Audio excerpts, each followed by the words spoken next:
A step on the path, sometimes smooth, sometimes steep, always honest. I will not dwell in sorrow either. This is beauty in truth, even when it is raw. And there is joy in remembering that survival is not the end of the story. It's where life truly begins. So take my hand, let us walk slowly, with curiosity and compassion. Let us find the rhythm between words and silence, between the world as it was and the world as it might be. This is not my journey alone. It is a quiet exploration of what it means to belong, to forgive, to love, and to begin again. This path is open. The whisper is waiting. Walk with me now.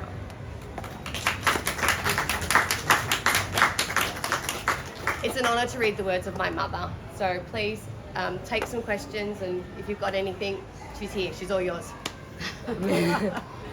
Thank you, everybody, for coming with me on the journey of my soul, Whispered Enough. It was a hard journey, a journey that, through my mentor, Val, taught me to reflect and look at life through many lenses, not only my own. So one of the questions Val asked me after I wrote the book, because I got her to read quite a few versions of it. She asked me how many iterations of the same book had I written. 14 in total.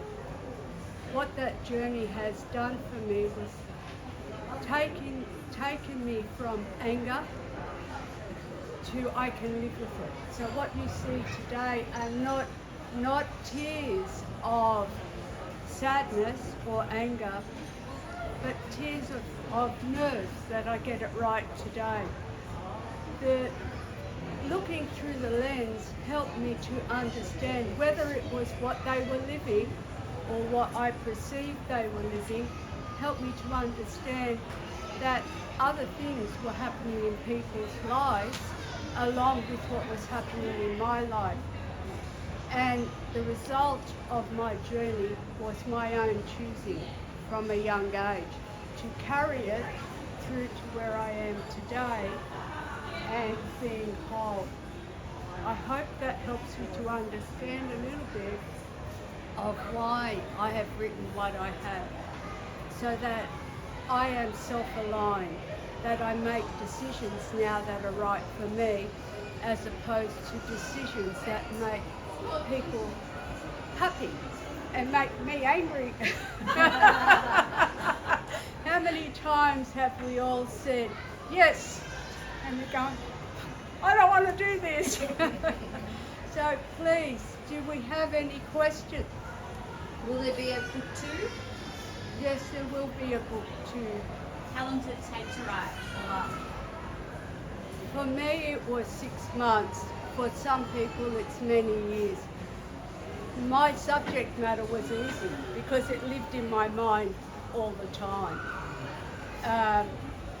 For me, book 2, which is what Tracy asked me about, in the last 3 years, I have been working on an operating model that's called Life Work Harmony. Life Work Harmony is about, first, self-alignment, second, alignment to partner and me and family. The third is my choice in career and that journey and how it aligns. So it's quite interesting. I've trademarked it and pleased to say that Balance Point Solutions, my Phoenix, is alive, and Life Work Harmony by Balance Point Solutions will be trademarked on the 9th of March. So there is more to come. Any other questions? Lorraine, congratulations on publishing your book. That's such an amazing achievement. My question for you is, what would you share? What's the one thing, one piece of advice that you would give to the women here or the people here that they could take with them to live a better life or be more in touch with their soul? I think one of the greatest lessons I took away from doing it was something I laughed at internally when my mentor said journal. And she said, take your thoughts. I said, I don't know how to write. What am I going to put in this book? And she said, whatever comes into your head. And from there, words built. Sometimes words on a page that didn't mean a lot. But I've gone back, as she said to me in our many classes, to reflect. And that reflection has helped me to grow inch by inch. You know, being true and honest to self is a journey. It's the gift of learning to let go. And journaling is one of those many truths that help to take us there. So if you heed any advice, buy yourself a book. Doesn't matter if it's an exercise book or a scrap of paper. Write the thoughts, empty your mind. You don't have to go back and analyse them. Just keep writing and meditate. Meditation is a huge healer. Time. Meditation is not always sitting and listening to words. It's sometimes sitting outside looking at the sky or looking at the ocean. Whatever clears the mind. I hope that helps. So congratulations, Lorraine. I've so loved sharing this journey with you girls. But what I'd like you to share, if that's okay, is finding yourself. And like I said, hey, it's like, you know, when we first met, it was a little bit of a struggle, but then, you know, through your journaling and expanding, you found yourself in the chaos. So can you just talk a little bit about that, please? I guess the biggest part is, yes, I was very lost, and I did. I joined a class at United Harmony, and it was about self-exploration, and inside of that, I guess the biggest part was self-forgiveness. Yeah, and the self-forgiveness is hard. Not just self-forgiveness, but losing the anger for others. I think the greatest anger, and most people here that know me, my anger was towards my parents, and in a very big way. And I'm sure my poor daughter, I've scarred her too, and that's okay. She scarred you though, isn't that Absolutely, that's what children are for. Help it grow as a person. But what I learned, and you'll find in the books, that there were many things that shaped our children and that shaped me, and that I had no idea. And allowing myself to see the beauty in my parents and the beauty in others, that it's easy for me to say, but to go on that journey takes time. If anybody in this room thinks that they can walk away from pain like that, please let me in on your secret. Because it's not the way it works. The journaling that became my soul whispered enough, and the ability to have you there walking with me in my mind, and I ask that in truth, and that silence that you gave me in having that journey allowed me to cry the rivers and to come to terms with the torment that annoyed me.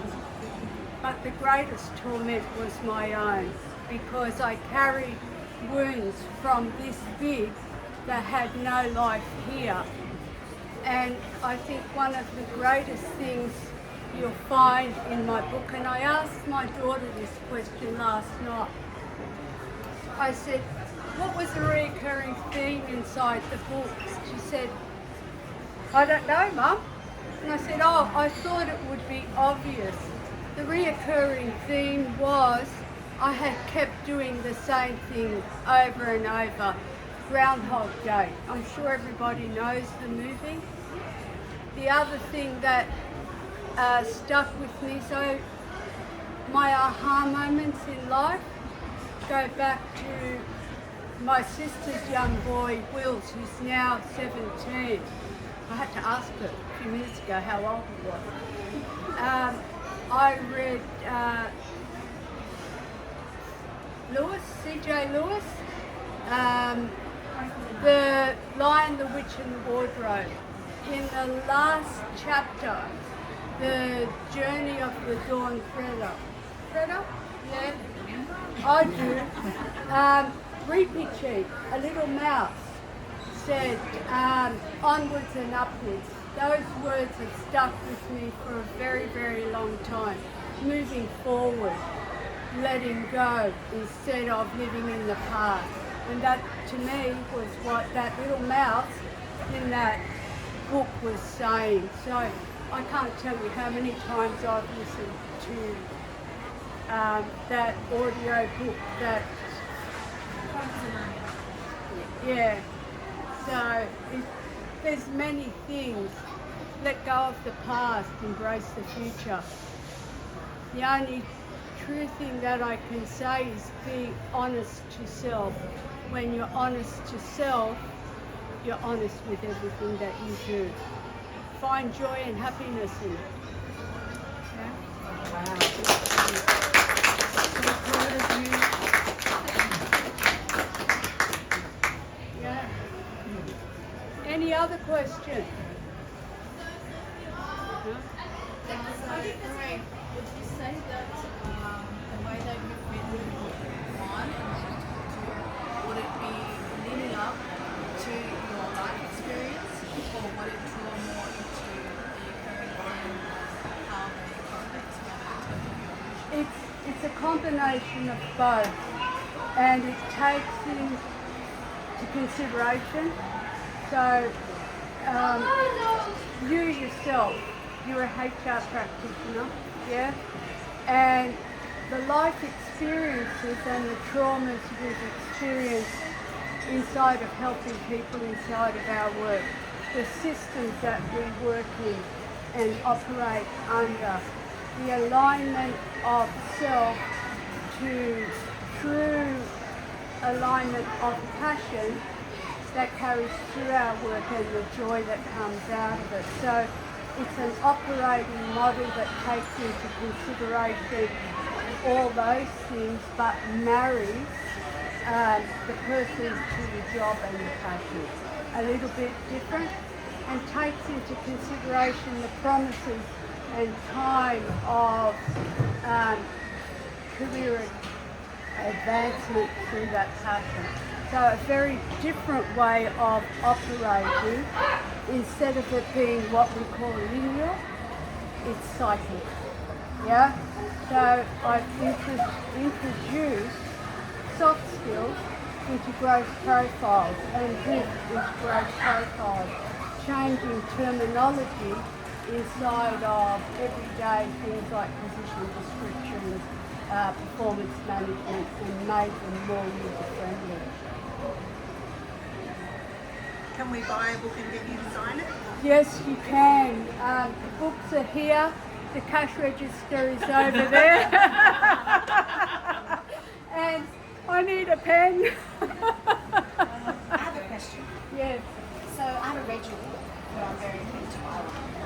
Did you have a breaking point? Did you need a vaccine? Oh yes. Oh, The yeah. breaking point was very clear. It was 3 years ago on the 23rd of February that I was in the workplace and I cried into my hands, and I met a beautiful lady, Dr. Saida Jaffrey, who was very kind to me, and I said, I can't do this anymore. And so it was a combination of many things in my life, but it was the profound effect of allowing people to bully me. And it was in the workplace, and it was hard. And even today, recently, I tried to go back to doing that work and looking for a job, and I was back in the black hole. So it's It's things that I've recognised that, true to myself, I won't go back to. Hence life work harmony, to make things better for other people, you know. So yes, it was a reality, but it was a combination of many things that took me there.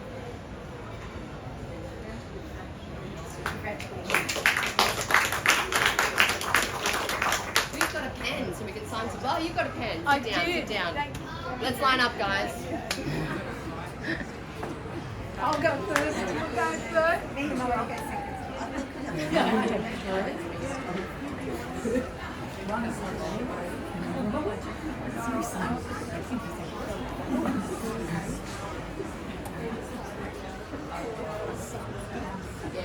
E-R, double-E, believe in yourself.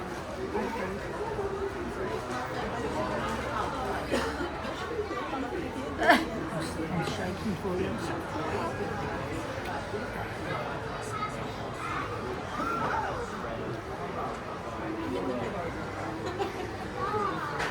You're first, Joan. Oh, I'm so proud of her.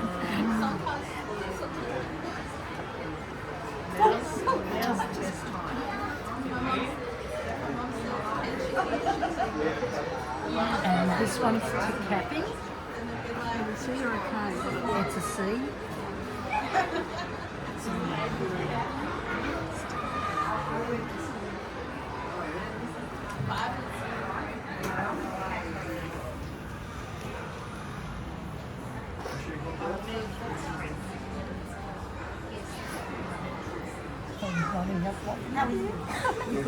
Yeah, fantastic.